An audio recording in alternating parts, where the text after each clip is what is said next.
అధికారులు SC ST వర్గాల ప్రజలకు మానవీయ కోణంలో స్పందించి వారి అభ్యున్నతికి కృషి చేయాలని తెలంగాణ రాష్ట్ర ఎస్సీ ఎస్టీ కమిషన్ చైర్మన్ బక్కి వెంకటయ్య అన్నారు. శుక్రవారం జగిత్యాల కలెక్టరేట్లోని సమావేశ మందిరంలో ఎస్సీ ఎస్టీ అభివృద్ధి సంక్షేమ పథకాలపై తెలంగాణ రాష్ట్ర ఎస్సీ ఎస్టీ కమిషన్ చైర్మన్ బక్కి వెంకటయ్య, కమిషన్ సభ్యులు నీలాదేవి, శంకర్, రాంబాబు నాయక్, లక్ష్మణ్తో కలిసి సమీక్ష నిర్వహించారు. కార్యక్రమంలో ప్రభుత్వ విప్పు ధర్మపురి ఎమ్మెల్యే అడ్లూరి లక్ష్మణ్ కుమార్, మాజీ ఎమ్మెల్సీ జీవన్ రెడ్డి, అదనపు కలెక్టర్ బిఎస్ లత పాల్గొన్నారు. ఈ సందర్భంగా పోలీసు వారిచే గౌరవవందనం స్వీకరించారు. అనంతరం జిల్లాల విదేశాఖల ద్వారా అమలు చేస్తున్న ప్రభుత్వ కార్యక్రమాల వివరాలను, విద్యా, వైద్యం, సంక్షేమ రంగాల్లో ఎస్సీ ఎస్టీ వర్గాల ప్రజలకు అందిస్తున్న సదుపాయాలను అడిషనల్ కలెక్టర్ వివరించారు. సందర్భంగా చైర్మన్ మాట్లాడుతూ జిల్లాలో ఎస్సీ ఎస్టీ సప్లాన్ నిధులు పూర్తిగా వారికే కేటాయించారని, నిధులు పక్కదారి పట్టకుండా చూడాలని తెలిపారు. ప్రభుత్వ ఉద్యోగాల్లో రూల్ ఆఫ్ రిజర్వేషన్ తప్పకుండా పాటించాలని అన్నారు. ఎస్సీ ఎస్టీల అభ్యున్నతికి అధికారులు ప్రత్యేక దృష్టి సారించారని తెలిపారు. ఎస్సీ ఎస్టీ సంక్షేమ వసతి గృహాల్లో విద్యార్థులకు ఎలాంటి ఇబ్బందులు లేకుండా మౌలిక వసతులు ఏర్పాటు చేయాలని ఆదేశించారు. ప్రతి నెల చివరి రోజున ఖచ్చితంగా పౌర హక్కుల దినోత్సవం జరిగేలా చూడాలని, హెడ్ కానిస్టేబుల్ ఆర్ఐల ద్వారా నిర్వహిస్తున్నారని, అలా చేయకుండా తహసీల్దారు, ఎస్ఐలు పౌర హక్కుల దినోత్సవం హాజరై ప్రజలకు చట్టంపై అవగాహన కల్పించాలని సూచించారు. కార్యక్రమంలో పాల్గొన్న ధర్మపురి శాసనసభ్యులు లక్ష్మణ్ కుమార్ మాట్లాడుతూ విద్యా హక్కు చట్టాన్ని అమలుకు కమిషన్ తగిన చర్యలు తీసుకోవాలని అన్నారు. గాదిపల్లి పరిధిలో ప్రభుత్వ భూములు కొంతమంది ఆక్రమించారని, ఆ భూములు పరీక్షించాలని కోరారు. కార్యక్రమంలో పాల్గొన్న మాజీ ఎమ్మెల్సీ జీవన్ రెడ్డి మాట్లాడుతూ విద్యా చట్టాన్ని తూచా తప్పకుండా పాటించాలని కోరారు. ప్రైవేట్ విద్యా సంస్థల్లో పేదలకు 25% సీట్లను ఖచ్చితంగా కేటాయించారని ఆయన పేర్కొన్నారు.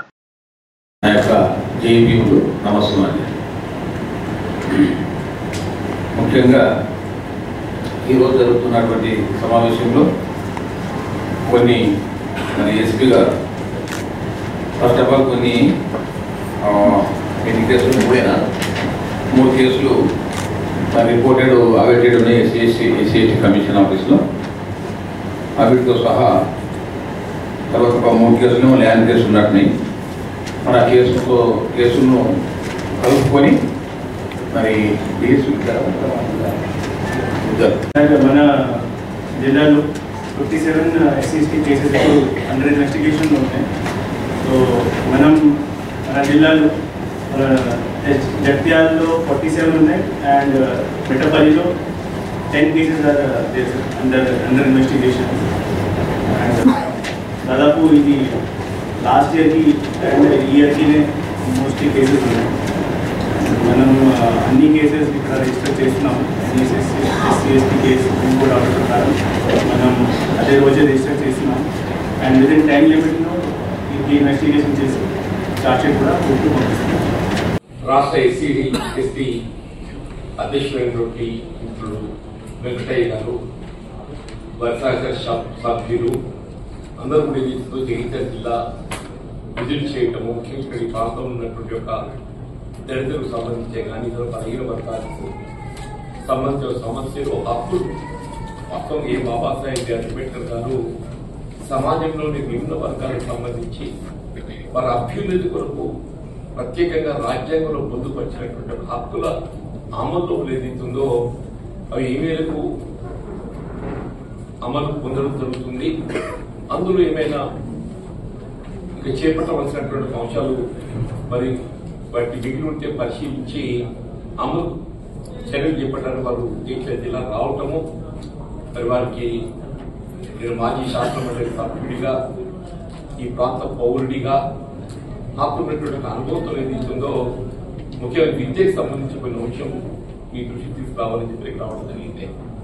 మా మిత్రులు జిల్లా కాంగ్రెస్ అధ్యక్షులు, ధర్మపురి శాసనసభ్యులు డాక్టర్ లక్ష్మణ్ కుమార్ గారు అందరూ కూడా కలిసి ఉమ్మడిగా ఏదైతుందో ఈ విజ్ఞప్తిని ఇవ్వడం జరుగుతుంది. గత యూపీఏ ప్రభుత్వం ఏదైతుందో 2004 to 14 విద్యా హక్కు చట్టాన్ని ప్రవేశపెట్టడం జరిగింది. ఇలా విద్యా హక్కు చట్టంలో భాగంగా అది ఏ ప్రైవేట్ విద్యాలయమైనప్పటికీ అందులో 25% విద్యలో ఉచితంగా నిరుపేద వర్గాలకు విద్యా భద్రత సౌకర్యాలు కల్పించారు. It's mandatory.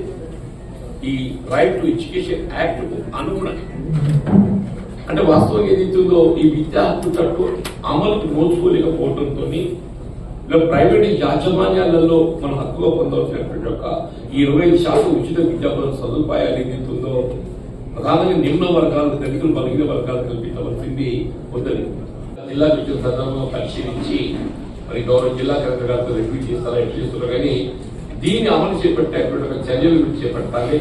మా జిల్లాకి ఏదైతుందో మార్గదర్శకం మరి మొత్తం తెలంగాణ రాష్ట్రంలో ఏదైతుందో జగిత్యాల జిల్లా ఒక ప్రత్యేకమైనటువంటి స్థానం పొందే విధంగా జగిత్యాల జిల్లా ఒక ప్రత్యేక స్థానం పొందే విధంగా ఇలా రాష్ట్ర ప్రభుత్వం ఏదైతుందో బలహీన వర్గాలకు మరి కల్పించాల్సిన రిజర్వేషన్ సౌకర్యాల కల్పనలు ఏదైతుందో మీకు తెలియదు కాదు.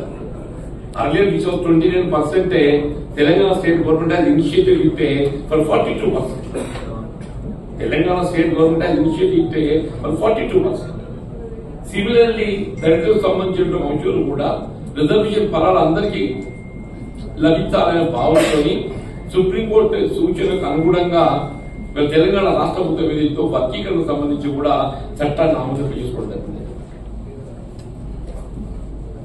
కాబట్టి దయచేసి ఒకటి మీరు ప్లీజ్. మరి గౌరవ మన ఎమ్మెల్సీ జీవన్ రెడ్డి గారు ఏదైతే ప్రతిపాదన చేసిందో చాలా బ్రహ్మాండ ప్రతిపాదన. మాకు ఊరకు చోట ఆలోచన రాలేదు. మరి విద్యార్థి చట్టంలో ఏది ఉన్నది, మరి వాళ్ళ రిజర్వేషన్ కల్పించడం, వారికి రాయితీలు కల్పించడం అనేది చాలా ఇంపార్టెంట్ కనుక ఇది తప్పకుండా ఇది జిల్లా లెవెల్ అవుతుందని అయితే నేను అనుకోలేము. స్టేట్ లెవెల్నే పాలసీ తీసుకురావాల్సిన అవసరం ఉండలేము అనుకుంటున్నాను. అయితే నేను భావిస్తున్నాను. తప్పకుండా మరి గౌరవ ముఖ్యమంత్రి గారికి దృష్టికి తీసుకోవడం తప్పకుండా మరి జీవన కూడా చాలా క్లోజే ముఖ్యమంత్రి గారికి. మరి ఏ విధంగా మా IAS officer party senior IAS officer ఆయనతో చర్చించి మరి ఏ విధంగా ఇది ముందు తీసుకోవాలో తప్పకుండా వారి యొక్క 3000 కిలోమీటర్ పాదయాత్రలు కూడా ఒక అడుగులోనే ప్రారంభమైంది. మరి జీవన్ రెడ్డి గారు వారి సీనియర్ నాయకులు ఒక 45 సంవత్సరాలు 50 సంవత్సరాల సుదీర్ఘ రాజకీయ వ్యక్తి మన అనుభవం రంగరించి మనకి ఒక సబ్జెక్ట్ ఇచ్చాడు. ఇది తప్పకుండా ప్రభుత్వం దృష్టి పొందవాలి.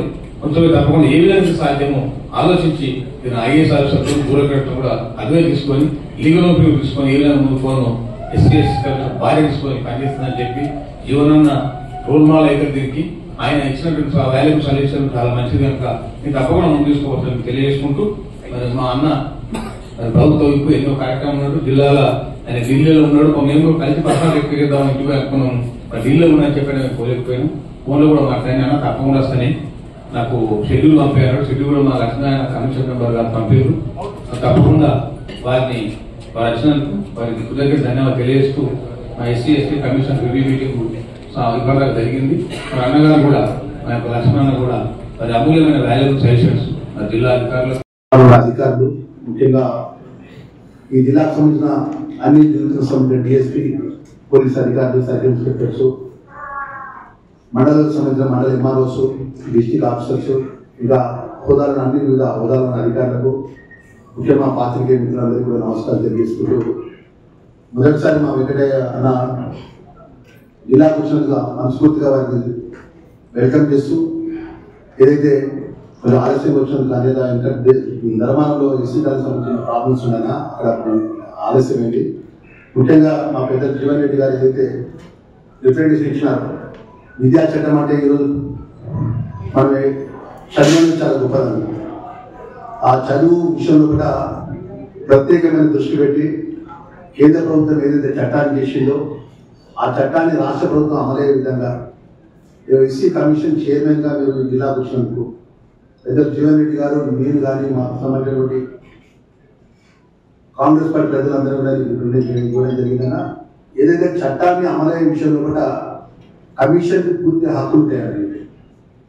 దయచేసి ఎందుకంటే నేను ఎస్సీ కమిషన్ సంబంధించినటువంటి నేషనల్ ఎస్సీ కమిషన్ కానీ స్టేట్ ఎస్సీ కమిషన్ కానీ మీరు ఒక డిఓ అభిషేక ఉత్తరం పంపించడం చెప్పిన దానికి ప్రభుత్వం చట్టానికి నిలబడినటువంటి అంశం కాబట్టి చట్టం చేసిన విద్యా చట్టం 25% సంబంధించినటువంటి ఏదైతే కార్పొరేట్ స్కూల్స్లలో మనకందరికీ ఎడ్యుకేషన్ పరంగా హక్కులు ఇచ్చే విధంగా చట్టాన్ని అమలు చేసే ఈ జగిత్యాల జిల్లాలోనే పెద్ద జీవన్ రెడ్డి గారు ఇచ్చినటువంటి రిప్రజెంటేషన్ గా అది అమలయ్యే విధంగా ప్రత్యేకంగా దృష్టి పెట్టాలని చెప్పేసి వారు కోరుకుంటూ అదేవిధంగా ఇప్పుడు ప్రత్యేకంగా 2 అంశాలు మేము తీసుకున్నా అవి కూడా మీకున్నటువంటి పరిధిలో సంబంధించిన శాఖ అధికారులతో మాట్లాడి అవి కూడా అమలు చేయాలని కోరుకుంటూ ప్రత్యేకంగా ఆ వర్గాన్ని చెందినటువంటి ధర్మపురి శాసనసభ్యుడిగా ప్రభుత్వ విధిగా నేను మనవి చేసేది అంటే ఈ జగిత్యాల జిల్లాకు సంబంధించినటువంటి ప్రభుత్వ భూములు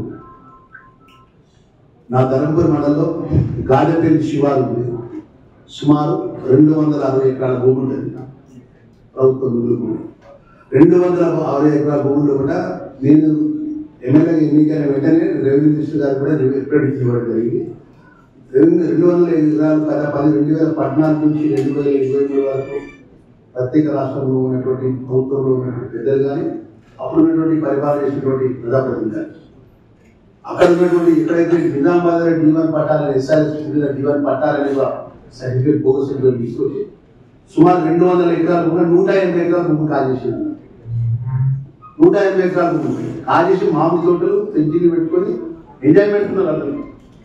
దానికోసం అప్పుడు అపోజిషన్ ఉన్నప్పుడు నేను జిల్లా కాంగ్రెస్ అధ్యక్షుడిగా పెద్ద జీవన్ రెడ్డి గారు ఎమ్మెల్సీగా ఉన్నప్పుడు అనేక సందర్భాల్లో నేను రిప్రజెంటేషన్ ఇచ్చిన వాటికి వాళ్ళు తీసుకొచ్చి పేదవాళ్ళు నాయకత్వాలు ఎస్సీలు ఎస్టీలు ఎవరైతే పేదవాళ్ళని అందరి కోసం భూమిని ఇవ్వమని అడిగితే అప్పుడు ఉన్నటువంటి పేదలు ఎవరు కూడా దాని విషయంలో కూడా పట్టించుకొని కాంగ్రెస్ గవర్నమెంట్ ఇచ్చిన ద్వారా ముఖ్యమంత్రి వర్యులు రెవెన్యూ మినిస్టర్ గారి ద్వారా దృష్టి తీసుకుంటే దాన్ని పూర్తిగా సర్వే చేసి ఎవరైతే బోగస్ ఉన్నారో ఎవరైతే ఇన్ఎలిజిబుల్ పర్సన్స్ ఉన్నారో లిస్టు తయారు చేసినారో మీరు కమిషన్ ఇస్తున్నారు కాబట్టి ప్రత్యేకంగా దాన్ని దృష్టి పెట్టి ఎవరైతే పేదవాళ్ళు ఉంటారో పూరెస్ట్ పర్సన్స్ ఎవరు ఉంటారో ఏదో ధర్మపురి నియోజకవర్గంలో ఉన్న గాదెపల్లి శివారు ప్రభుత్వ భూమిని మీరు భూమాఫీ చేసే విధంగా ప్రత్యేకంగా ఆదేశం ఇవ్వాలని చెప్పి దాని కూడా నేను ఇస్తానని చెప్పేసి మీరు రాజప్రభు ఇస్తానని చెప్పేసి మా చైర్మన్ గారికి మనం తీసుకుంటూ అదేవిధంగా ఈ జిల్లాకు సంబంధించిన ఎస్సీ ఎస్టీ కేసుల విషయంలో కూడా మా ఎస్పీ గారు రిపోర్ట్ తీసుకుంటారు.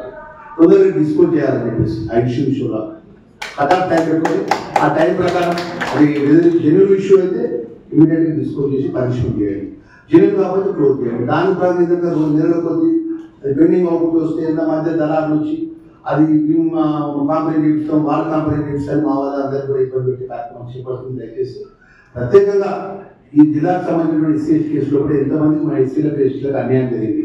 ఆ ఇచ్చిన పిటిషన్ మీద వాస్తవంగా తప్పు జరిగింది, ఇమీడియట్ పనిష్మెంట్ కావాలి. అసలు ఆలస్యం చేయకుండా విషయాలు. రెండో విషయం, మూడో విషయానికి వస్తే ఈ యొక్క జిల్లాకు సంబంధించినటువంటి ఏదైతే ఎస్సీ ఎస్టీకి సంబంధించినటువంటి అవుట్ సోర్సింగ్